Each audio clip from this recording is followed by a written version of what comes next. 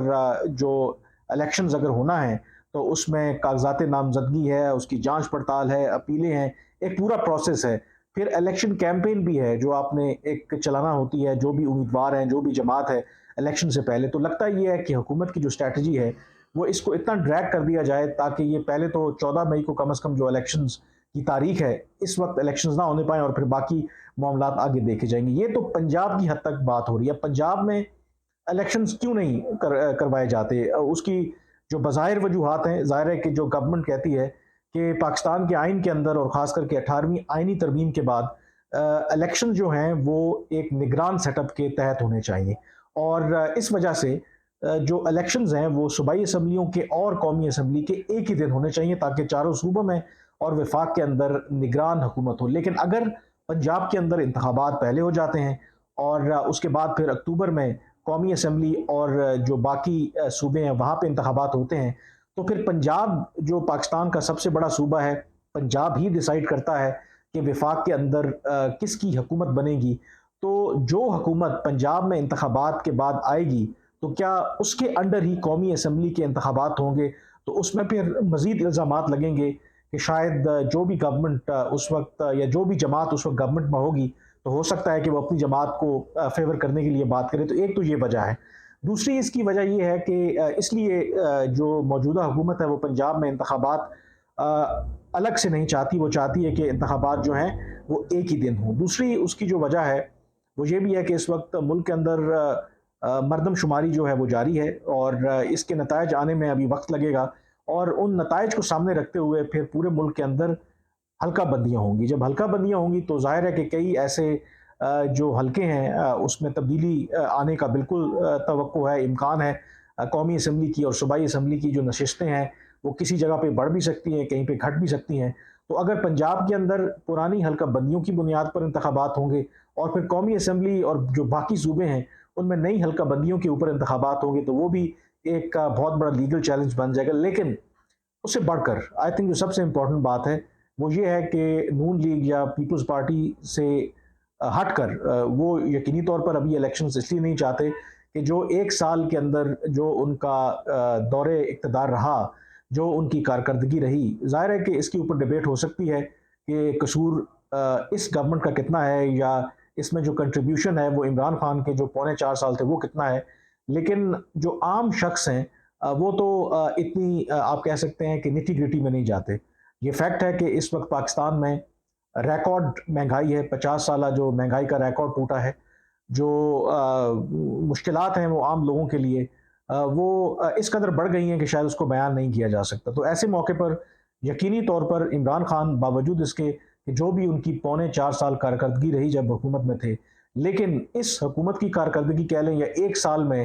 جو ملک کا حال ہوا ہے، تو کم از کم یہ جو ابھی حکومت میں جماعتیں ہیں ان کے جیتنے کے تو کوئی امکانات نہیں ہیں، اور یقینی طور پر جو فائدہ ہے وہ عمران خان کو ہے۔ ایک تو یہ وجہ ہے کہ یہ جماعتیں بالکل نہیں چاہیں گی کہ کم از کم ایسی صورتحال میں اور ایسی سچویشن میں انتخابات ہوں۔ دوسرا جو سب سے امپورٹنٹ مسئلہ ہے وہ ہے عمران خان کی جو اسٹیبلشمنٹ کے ساتھ لڑائی ہے، جو موجودہ آرمی چیف ہیں، یہ ہم سب جانتے ہیں کہ ان دونوں کے درمیان چیزیں پوائنٹ آف نو ریٹرن پہ چلی گئی ہیں، اور اسٹیبلشمنٹ ایکچولی نہیں چاہتی کہ انتخابات جو پنجاب کے اندر پہلے تو 14 مئی کو ہوں، کہ اگر عمران خان وہ دوبارہ وہاں پہ منتخب ہو کے آ جاتے ہیں تو پھر جو چیزیں ہیں وہ بہت کمپلیکیٹڈ ہو جائیں گی۔ عمران خان صاحب نے جو چیزیں اور جو لائن اس وقت لی ہوئی ہے، شاید ان کا اقتدار میں آنا جو ہے وہ کسی بھی طرح سے اسٹیبلشمنٹ کو ایکسیپٹیبل نہیں ہے۔ ہاں آگے چل کے اگر کہیں نہ کہیں کوئی ان ریٹن کسی طرح کی انڈرسٹینڈنگ اسٹیبلشمنٹ کے ساتھ ہو جاتی ہے تو پھر شاید حالات بدل سکتے ہیں۔ لیکن جو خبر آپ کے ساتھ شیئر کرنی ہے، جس کا میں نے آپ کو اتنا لمبا انتظار کروایا، کہ یہ تو پنجاب کی حد تک بات ہو رہی ہے۔ خبر یہ ہے کہ نہ صرف پنجاب بلکہ ملک کے اندر ادروائز جو عام انتخابات ہونے ہیں اگست میں، یہ جو موجودہ اسمبلی ہے، قومی اسمبلی یا باقی صوبائی اسمبلیاں ہیں، ان کی جو میعاد ہے وہ ختم ہو جائے گی 5 سال کی، اور پھر اکتوبر میں الیکشنز جو ہیں وہ ہونے چاہیے ایز پر شیڈیول۔ اس میں تو کوئی ابہام نہیں ہے، کوئی اس کے اندر ایشو نہیں ہے۔ لیکن اطلاعات یہ آ رہی ہیں کہ جہاں تک یا اس منصوبے کے اوپر بھی کام ہو رہا ہے کہ پاکستان میں جو انتخابات ہیں وہ 2 سال کے لیے مؤخر کر دیے جائیں۔ جی ہاں، 2 سال کے لیے مؤخر کر دیے جائیں، اور یہ جو خبریں آ رہی ہیں وہ کافی فرام ہارسز ماؤتھ آپ کہہ لیں کہ یہ ایکٹیولی یہ پلان جو ہے وہ ڈسکس کیا جا رہا ہے کہ 2 سال کے لیے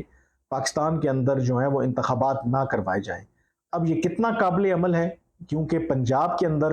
انتخابات کو آلریڈی ڈیلے کروا کے بہت زیادہ اس پر سوالیہ نشان ہے کہ اگر اس طریقے سے انتخابات ڈیلے ہونا شروع ہو گئے تو پھر یہ شاید آخری مرتبہ نہیں ہوگا۔ جو بھی طاقتور ہوگا، جس کے پاس بھی اقتدار ہوگا، وہ شاید پھر اقتدار کے ساتھ چپک جائے گا، وہ کبھی ایک بہانہ کر کے کبھی دوسرا بہانہ کر کے وہ ملک کے اندر کبھی بھی جو ہے وہ پھر انتخابات نہیں کروائے گا۔ تو اس لیے یہ ایک بہت بڑا کنسرن ہے، لیکن ان خدشات کے باوجود یہ پروپوزل کہیں نہ کہیں ابھی بھی اور یہ منصوبہ بنایا جا رہا ہے کہ 2 سال کے لیے ملک کے اندر جو ہے وہ انتخابات نہ کروائے جائیں۔ اور وہ کس وجہ سے نہ کروائے جائیں؟ ایک جو سیکیورٹی کی صورتحال ہے، اس حوالے سے نیشنل سیکیورٹی کمیٹی نے حال ہی میں ایک کمپریہنسو ایک جو آپریشن لانچ کرنے کی بات کی ہے، لیکن دوسری طرف جو ملک کی اس وقت معاشی صورتحال ہے، جس طریقے سے حالات خراب ہو رہے ہیں، جو ہمارے دوست ممالک ہوں یا آئی ایم ایف کے ساتھ ہماری ڈیل نہیں ہو رہی، تو ایسی صورتحال میں یہ باتیں ہو رہی ہیں کہ شاید ملک کے اندر 2 سال کے لیے اکنامک ایمرجنسی لگا دی جائے اور تمام جو اہم جو اصلاحات ہیں معاشی طور پر وہ کی جائیں، اور وہ معاشی اصلاحات ہونے کے بعد پھر انتخابات کروائے جائیں۔ کیونکہ خدشہ یہ ہے کہ ایون ایک تو یہ بات بھی اپنی جگہ پہ حقیقت ہے کہ اگر مسائل اتنے بڑھ گئے ہیں اور یہ فیکٹ ہے کہ عام انتخابات کروا دیے جائیں اور جو جماعت جیت کر آئے، مینڈیٹ لے کے آئے فریش 5 سال کا، تو وہ پھر ضروری اصلاحات کرے۔ لیکن کنسرن یہ ہے کہ عمران خان صاحب کی جو پالیٹکس ہے اوور آل اس وقت ملک کے اندر معاشرہ جس قدر تقسیم ہے، تو اس بات کی بالکل ضمانت نہیں ہے کہ عمران خان اگر دوبارہ منتخب ہو کے آتے ہیں اور اگر وہ جیت جاتے ہیں، 2/3 اکثریت بھی ان کے پاس آ جاتی ہے، تو ملک کے جو معاشی حالات ہیں، یہ اوور آل ملک کی ڈائریکشن ہے، وہ کسی صورت بھی ٹھیک ہوگی۔ اور اگر ایون کہ وہ انتخابات نہیں جیتے تو اگین عمران خان ان کے نتائج نہیں مانیں گے، اور نہیں مانیں گے تو دوبارہ وہ ایسی سچویشن کریٹ کریں گے کہ جو بھی گورنمنٹ ہوگی اس کو چلنے نہیں دیں گے۔ تو یہ کچھ ایسی وجوہات ہیں جس کی بنا پر یہ ڈسکشن ایکٹیولی ہو رہی ہے کہ 2 سال کے لیے انتخابات کو مؤخر کر دیا جائے۔ اور آج اس کا کہیں نہ کہیں اشارہ اگر آپ دیکھیں وزیر داخلہ رانا ثناءاللہ نے بھی دیا کہ اگر عمران خان صاحب نے اپنے طور طریقے نہ بدلے تو ہو سکتا ہے کہ 8 اکتوبر یعنی کہ اکتوبر میں بھی انتخابات نہ ہوں۔ مطلب یہ ہے کہ وہ کہیں نہ کہیں وزیر داخلہ جو ہیں اگر ہنٹ دے رہے ہیں تو اس کا مطلب ہے یا اس بات کی تصدیق ہو رہی کہ کہیں نہ کہیں اس منصوبے کے اوپر یا اس پروپوزل کے اوپر کام ہو رہا ہے۔ اب یہ کتنا قابل عمل ہے، فرینکلی مجھے لگتا ہے کہ جو اس وقت ملک کے حالات ہیں، جتنی ٹینشن اور جتنی کشیدگی ہے اس وقت، مجھے نہیں لگتا کہ یہ اتنا آسان ہوگا کہ انتخابات کو 2 سال کے لیے ڈیلے کیے جائے۔ انفیکٹ سب سے بڑا چیلنج ابھی بھی یہی ہے کہ پنجاب کے اندر کسی طریقے سے جو گورنمنٹ چاہتی ہے کہ الیکشن کو کم از کم اکتوبر تک لے کے جایا جائے، اگر حکومت اس میں بھی کامیاب ہو جاتی ہے تو یہ بھی ان کی بہت بڑی سکسیس ہوگی، کیونکہ سپریم کورٹ اور خاص کر کے موجودہ جو چیف جسٹس ہیں وہ اتنی آسانی سے ایسا ہونے نہیں دیں گے کہ حکومت جو ہے وہ الیکشن جو ہے وقت پہ نہ کروائے۔ اینی ویز دیکھتے ہیں کہ کیا صورتحال بنتی ہے، بٹ سچویشن جو ہے وہ کافی آئی شوڈ سے کہ ڈیلیکیٹ ہے اس وقت۔ آج کے ویلاگ سے اتنا ہی، مجھے اجازت دیجیے، اللہ حافظ۔